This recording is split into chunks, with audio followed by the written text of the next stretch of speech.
So, hello everyone. This is Nigel Sharpe for Country Music News International. And before my next guest joins me, I'd just like to say hi, and I hope you're getting ready for Christmas. And we're going to be talking about Christmas with our next guest, and the next guest is Mr. Craig Campbell.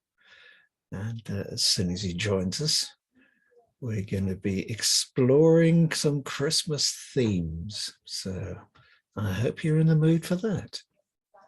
So are you at home right now? Are you sitting at home? Yep, this is our home. So yeah, this is that's where we are. Looks very nice, what I can see in the background. Nice beams on the ceiling. Yeah. Is it an old house or fairly? Yeah, it's built in the 70s, I guess, but when we bought it, me and my wife, we stripped it down to the studs, and there she is. Hi. And yeah, we did a lot to this old house. So I mean, yeah, she stained all them beams, and I laid the shiplap. She painted it. I built that shelf, all that, put all those cabinets up. So we did a lot to this house. So this afternoon, I've been listening to or watching some videos, and in particular the Christmas stuff. And one of the things that kind of really attracted me to trying to organize an interview with you is that you've got White Christmas out there as your Christmas song this year. And I thought, okay, I'm an absolute fan of Christmas songs, so I have to talk to you. I've got all my stuff here. I've got Rudolph. He's good. He's ready to go. And this is something my wife makes stuff and goes to Christmas markets to sell it. And here's something that she makes, and these are quite popular. So I've got the Christmas tree with lights. Check this out. Oh, hey. And your wife made that? She makes them, yeah. That's awesome.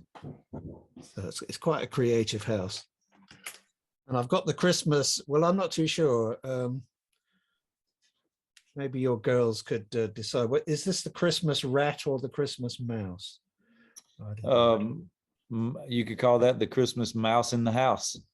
There you go, that'll work. So I'm all ready for Christmas. So I like Christmas. So I was listening to your lovely voices working together on White Christmas, but actually, I've got to be honest, the video that I really liked was, and I'm not quite sure from when you did this, but it's got to be at least a couple of years ago, and that was Silent Night. So when did you, I mean, the girls were a lot younger then, I think. Yeah, that was 3 years ago. 3 years ago, okay. Yeah, we did that in 2018, and that was the first time we had ever recorded together as a family. But it turned out great, and we happened to have a camera guy there with us, so we turned it into a little small video.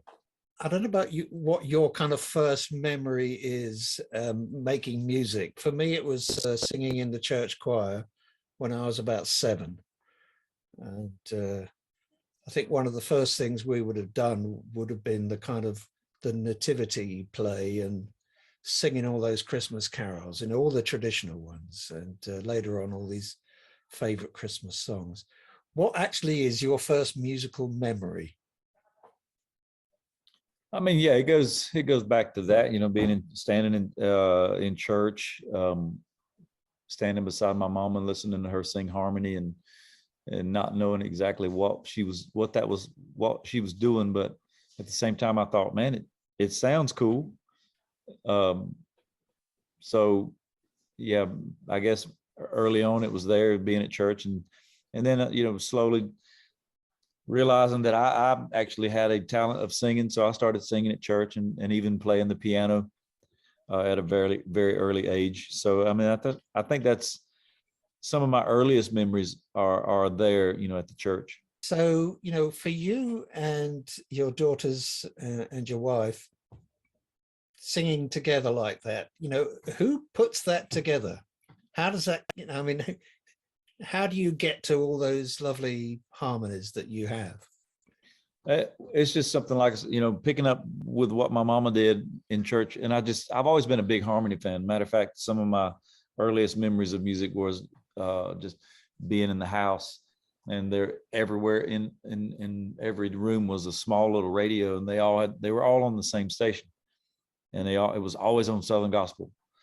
And so I was influenced early on with a lot of harmonies, and I've just always been a fan of it. Even when I play piano for other people, I love being that guy that's just back there singing backgrounds. Yeah. And when we decided to record this song, it's just, we're gonna make it sound like a family, and we're gonna stack these harmonies up real good, and that's what we came up with. So do you actually play, you said that you play piano. Do you play any other instruments? Do you play any instruments on stage when you're doing gigs? Yeah, I play mainly, I'm most comfortable behind the piano, but on stage, I'll play guitar, like an acoustic guitar, just some rhythm stuff, just to kind of accompany myself. But that's about it. I did see actually on a couple of videos on YouTube where you were playing an acoustic guitar, but I couldn't really figure out what it was because it seemed to have like a big scoop just above where you would normally have a sound hole.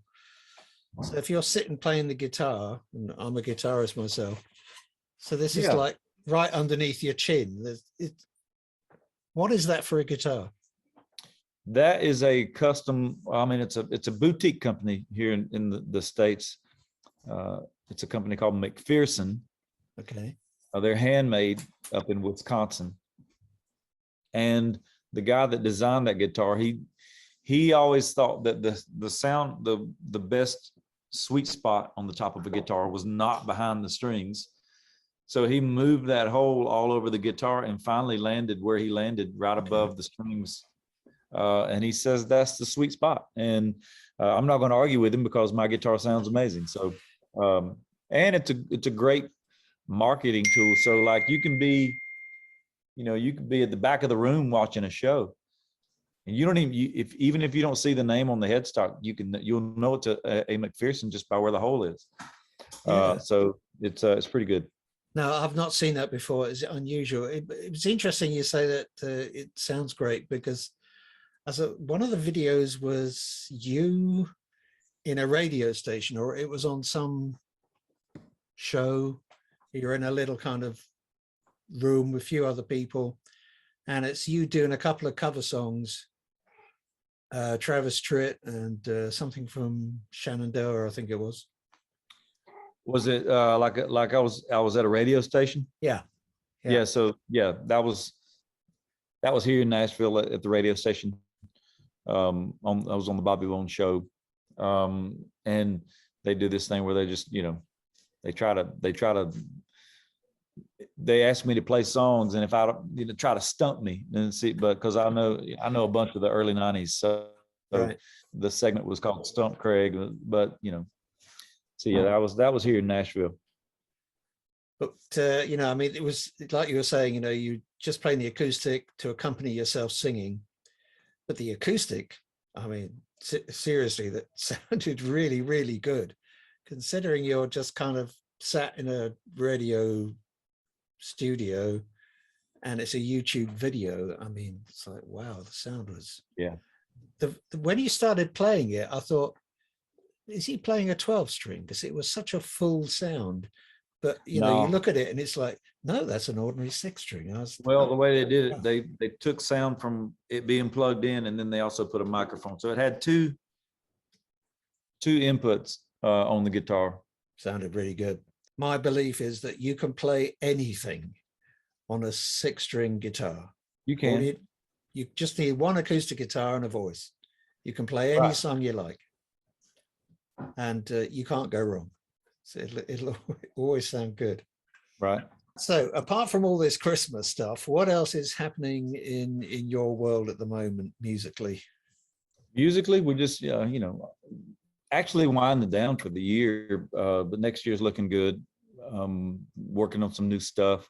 Hopefully have working on a new record, so hopefully have that thing ready to go sometime early next year, maybe middle of next year. And so, yeah, that's about it. Just doing a lot of the same stuff right now, just kind of getting the year wrapped up and planning for next year. I think next year is going to be better than this year. But yeah, it's mainly just tying loose ends up this year and looking forward to 2022. Right. I'm going to sort of wind this up for today, I think. Okay. I shan't keep you any longer. Thanks very much for taking the time to do the interview with us. Yeah, man. Last question is, so what is actually the next, apart from Christmas, what's the next thing coming up for you? Well, we're just, working on, I guess in immediate, I got a show tonight, and then doing a radio show tomorrow night in Lexington, Kentucky. And then Saturday, flying down to Florida to open up for the Bellamy Brothers. Oh, cool. And then on the 17th, I'll be out in Cody, Wyoming. And then on the 20th, here in Nashville, we're doing a family Christmas show. It'll be me, my wife, my girls, and then also we'll have some of my entertainer friends swing through and hop up on stage and sing a Christmas song with us. And that's on the 20th. And that's about it for us. Sounds really good to me. Okay, you take care of yourself. Hey, have a good gig this evening.